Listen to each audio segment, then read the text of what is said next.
السلام علیکم ویورز، امید ہے آپ سب بخیر و عافیت ہوں گے۔ اللہ پاک آپ سب کو مجھ سمیت اپنی حفظ و امان میں رکھے۔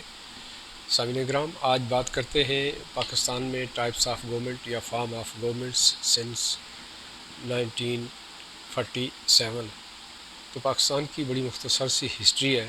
اس کے اندر دو طرح کی حکومتیں رہی ہیں، ایک جمہوریت اور دوسری آمریت۔ اور اگر آپ 73-74 سالہ ہسٹری کو اٹھا کر دیکھیں تو آلموسٹ 50-50 ان دونوں ٹائپ آف گورنمنٹس نے حکومتیں کی ہیں، 19-20 کا فرق ہے۔ تو دیکھتے ہیں کہ ان حکومتوں کو چلانے کے لیے وہ کون سے 4 پلرز ہیں جو ان حکومتوں کو چلاتے ہیں۔ تو پہلے نمبر پہ اسٹیبلشمنٹ ہے، پھر میڈیا ہے، اور اس کے بعد کورٹس، اور پھر اسٹیبلشمنٹ۔ یہ 4 چیزیں آتی ہیں۔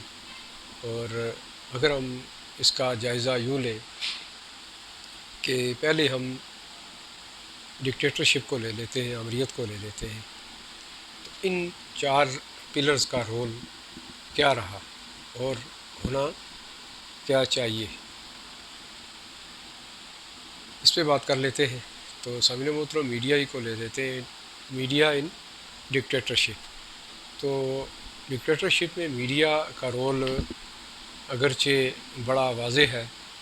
ایک وائبرنٹ میڈیا اگر صحیح معنوں میں کام کرے تو اسٹیبلشمنٹ میں یہی وہ واحد پلر ہے جو اپنے بھرپور طاقت کے ساتھ عوام کو بہترین انفارمیشن فراہم کرتا ہے۔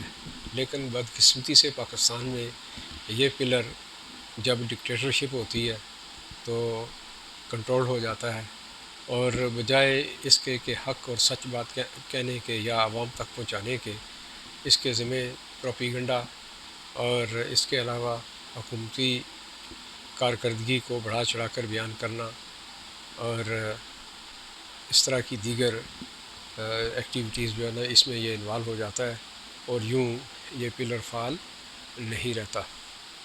اسی طرح ہم دوسرا پلر لے لیتے ہیں پبلک چونکہ ڈکٹیٹرشپ میں خوف کا شکار ہوتی ہے۔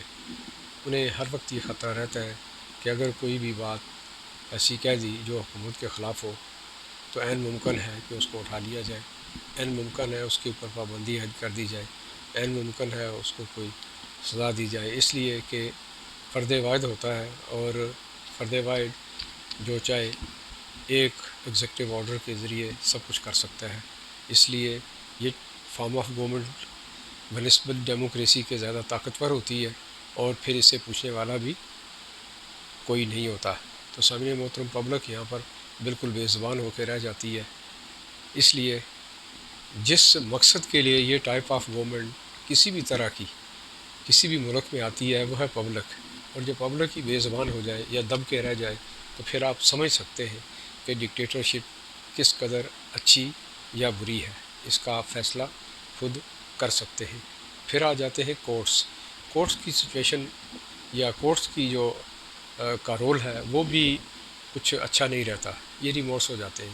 ریموٹ اس لیے ہو جاتے ہیں کہ ان کے اوپر دباؤ ڈالا جاتا ہے، اور چونکہ میڈیا پہلے ہی سے دبا ہوا ہوتا ہے، وہ وائبرنٹ نہیں ہوتا، اس لیے پھر کورٹس پہ سارا زور آتا ہے، اور کورٹس پریشر میں آ کر اکثر و بیشتر دیکھا گیا ہے، جو ہماری ہسٹری بتاتی ہے کہ وہ ان کے فیصلے جو ہے وہ قومی نمائندگی نہیں کرتے۔ مثال کے طور پہ ذوالفقار علی بھٹو صاحب کا مقدمہ آپ کے سامنے ہے، وہ ایک جوڈیشل مرڈر ہوا، آپ نے دیکھا کہ کورٹ ہی کے ذریعے ان کو سزائے موت ہوئی، اور بعد میں آپ کے سامنے جب ریویو میں گئے یہ لوگ تو اس سارے کیس کو بالکل ہی غلط قرار دے دیا گیا۔ لیکن ایک نقصان، ایک لیڈر کا نقصان وہ تو ہو گیا، تو وجہ اس کی کورٹ کی تھی۔ آگے آپ دیکھیں، کورٹ کے بعد پھر اسٹیبلشمنٹ آ جاتی ہے۔ اس ٹائپ آف گورنمنٹ یعنی ڈکٹیٹرشپ میں اسٹیبلشمنٹ کا بڑا اہم رول ہوتا ہے۔ اسی کے بل بوتے پہ دیگر 3 پلرز بھی کنٹرول ہوتے ہیں، اور ساتھ ساتھ یہی اسٹیبلشمنٹ اس ڈکٹیٹرشپ کو چلاتی بھی ہے۔ لہٰذا یہ ایک طاقتور پلر ہے، اور اسی کی مرہون محنت ڈکٹیٹرشپ چلتی ہے۔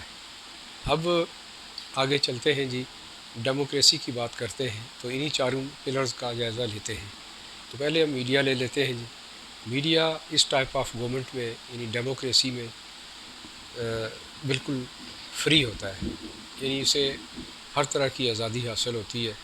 یہ اپنی مرضی سے چینلز بنا سکتے ہیں، اپنی بات کر سکتے ہیں، اور ساتھ ساتھ یہ کہ آپ دیکھ رہے ہیں جیسا کہ آج کل ٹاک شوز جو سارا دن ہی اب جو ہے نا وہ آن رہتے ہیں، اور یہی کچھ سیاست کے علاوہ کوئی دوسری بات ان کے ہوتی نہیں ہے۔ تو یہ آپ کہہ سکتے ہیں کہ یہ میڈیا جو ہے ڈیموکریسی میں کہیں اگر پازیٹیو رول پلے کرتا ہے تو زیادہ نیگیٹو رول کی طرف چلا جاتا ہے۔ اس کی وجہ یہ کہ ایک تو بہت سارے چینلز ہوتے ہیں، ان کا آپس میں ایک کمپٹیشن بھی ہوتا ہے، اور خبر کی ریس میں الٹی سیدھی باتیں بھی سامنے آتی ہیں، اور بڑھ کر یہ کہ پولیٹیکل پارٹیز ان کو یوز کرتی ہیں۔ اس لیے یہاں اس پاکستان میں یہ جو میڈیا ہے، اس کا رول ڈیموکریسی میں بجائے عوام کی ترجمانی کے یہ حکومت کی ترجمان بن جاتے ہیں، جس کا نتیجہ یہ ہوتا ہے کہ یہ بہت ہارمفل ثابت ہوتا ہے۔ اور آج کل اگر دیکھا جائے تو یہی کچھ ہے۔ پھر آگے چلتے ہیں جی، پبلک جو ہے نا وہ خوف کا شکار یہاں نہیں ہوتی ہے، آزاد ہوتی ہے، اور حق کے آزادی رائے ان کے پاس ہر وقت موجود ہوتا ہے۔ وہ اپنی بات بڑی کھلم کھلا انداز میں کرتے ہیں، اور ہوتا یہ ہے کہ جب آپ کسی کو اس قدر کھلی آزادی دے دیں تو پھر آپ سمجھتے ہیں کہ اس آزادی کے ناجائز فائدے بھی اٹھائے جاتے ہیں، اور پھر ہر طرح کی باتیں سامنے آتی ہیں۔ یہ بھی جو ہے نا وہ کسی طرح بھی زیادہ بہتر نہیں ہے، لیکن یہ ہے کہ اس میں پبلک کو کم از کم اتنی سہولت ضرور مل جاتی ہے کہ جن کے لیے ٹائپ آف گورنمنٹ بنائی جاتی ہے، کوئی بھی گورنمنٹ، تو پبلک کو بولنے کی آزادی ہوتی ہے۔ یہ ایک فائدے کی بات کہہ سکتے ہیں، یا ایک پازیٹیو اسپیکٹ جو ہے نا وہ ٹوورڈز پبلک جاتا ہے ڈیموکریسی میں۔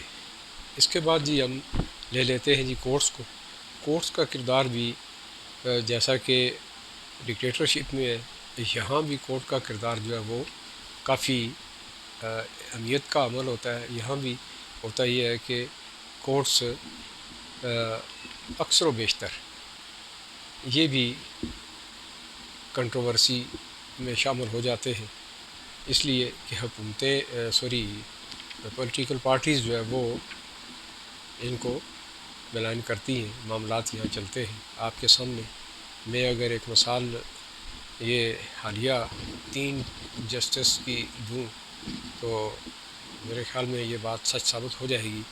آپ دیکھیں کہ نواز شریف صاحب کا کیس جو پاناما کی صورت میں سامنے آیا، اور اس کا فیصلہ اقامہ کی صورت میں آیا، اور آپ نے یہ بھی دیکھا کہ اس وقت کے جج جو یہ ڈیل کر رہے تھے ارشد ملک، وہ بعد میں انہوں نے ایک اعترافی بیان بھی دیا، اور انہیں سخت ندامت بھی ہوئی، اور پھر ہوا یہ کہ وقت کے ساتھ ساتھ یہ معاملہ چلتا رہا، اور وہ صاحب اللہ کو پیارے ہو گئے۔ اس کے بعد پھر جسٹس شوکت صدیقی صاحب ہیں، انہوں نے میڈیا پہ آ کے کافی کھلم کھلا بات کی، اور انہوں نے اس چیز کا برملا اظہار کیا کہ میرے چیف جسٹس کو اپروچ کیا گیا کہ فیصلے جو ہے وہ آپ ہماری مرضی کے مطابق کریں۔ یہاں تک کہ 2018 کا جو الیکشن تھا، اس میں چونکہ نواز شریف صاحب اور مریم نواز چونکہ وہ جیل میں تھے، تو ان کو مجبور کیا گیا کہ جی آپ 2018 کے جو الیکشن ہے اس سے قبل ان کو ضمانت پہ رہا نہ کیا جائے، اس لیے کہ یہ کہیں سیاسی فائدہ اٹھا لیں گے۔ تو آپ یہ دیکھیے کہ یہ بھی ایک بات ہے۔ پھر اسی طرح آگے یہ حالیہ دنوں میں ایک چیف جسٹس ہیں جو گلگت سے رانا شمیم، انہوں نے ایک بیان دیا، بلکہ حلف نامہ ایک جمع کرایا ہے، اور اس کے اندر انہوں نے اسی طرح کی باتیں کی ہیں، اور انہوں نے یہ فرمایا کہ جی justice chief justice Saqib Nisar صاحب وہ گلگت تشریف لے گئے اور وہاں ان کے سامنے انہوں نے ایک ہائی کورٹ کے جسٹس کو انہوں نے جو جج تھے ان کو فون کیا اور یہی انہوں نے کہا کہ جی 2018 کا جو الیکشن ہے اس سے قبل جو ہے نواز شریف اور مریم نواز کی ضمانت نہیں ہونی چاہیے۔ اب یہ دیکھیں کہ یہ اس ملک میں کیا ہو رہا ہے۔ اگر جس ملک میں انصاف کی یہ حالت ہو تو پھر آپ سمجھتے ہیں کہ اللہ کا عذاب اس قوم پر ضرور نازل ہوتا ہے۔ ہماری بھی سچویشن ایسی ہے، ہماری معیشت تباہ حال ہے، ہمارا ہر طرح کا سسٹم جو ایک شخص کے لیے ضروری ہے کہیں بھی کام کرتا نظر نہیں آ رہا۔ تو اس کی وجہ شاید یہی ہے کہ ہمارے ملک میں انصاف نام کی کوئی چیز نہیں ہے۔ اس کے اوپر اگر بات کی جائے تو یہ ویلاگ بہت لمبا ہو جائے گا، لیکن ہم چونکہ اپنے موضوع کی طرف آتے ہیں تو یہ پلر بھی یہاں ناکام ہی نظر آتا ہے۔ اور آپ نے یہ بھی دیکھا ہوگا کہ اگر زیادہ آزادی ان کو دی جائے تو پھر آپ نے دیکھا کہ جسٹس افتخار صاحب کی طرح پھر سو موٹو، پھر ثاقب نثار صاحب کی طرح سو موٹو، اور پھر جا کے ایڈمنسٹریشن معاملات میں مداخلت، یہ ساری چیزیں ایک بہت لمبی فہرست ہے۔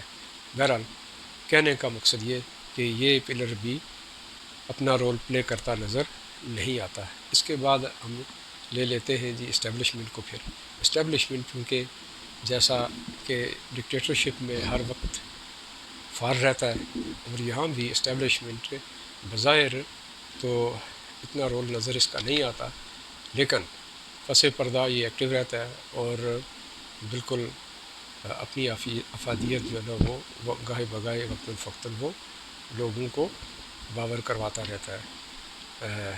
یہی ایک وہ پلر ہے، اگر یہ پلر اپنی جگہ پہ ود ان دا لمٹ کام کرے تو یقیناً ڈیموکریسی اس ملک میں پنپ سکتی ہے۔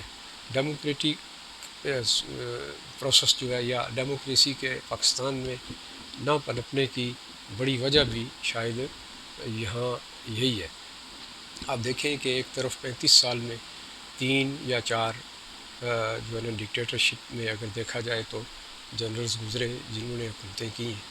ان میں آپ ضیاء صاحب دیکھتے ہیں، اس کے بعد مشرف صاحب دیکھتے ہیں، پھر اسی طرح اب جو ہے نا دیگر 3-4 ہی ہیں۔